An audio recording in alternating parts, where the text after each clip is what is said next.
వారు అనుమానిస్తున్నారంటే మనం తట్టుకోలేం.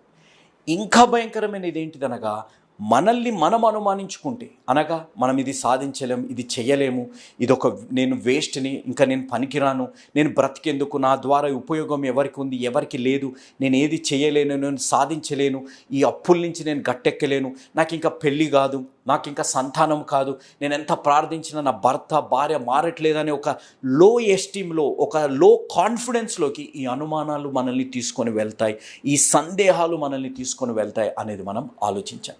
మీరు ఈ వీడియోని చూడండి. ఈ వీడియోలో ఉన్నది ఒక జింక లేకపోతే ఒక దుప్పి అనని, దాని వెనక ఏమొస్తుంది? ముసలికి దేంట్లో ఎక్కువ శక్తి ఉంటుంది? నీళ్ళల్లో ఎక్కువగా శక్తి ఉంటుంది. సో ఈ ముసలి వెంటబడుతుంది. ఈ ముసలి ఎందుకు వెంటబడుతుంది? ఇది నా రాజ్యము కాబట్టి ఎలాగైనా దాన్ని పట్టేసుకోగలుగుతానని చెప్పి ఈ దుప్పి ఏం చేస్తుంది? పరిగెత్తుతుంది, నీళ్ళల్లో పరిగెత్తుతుంటే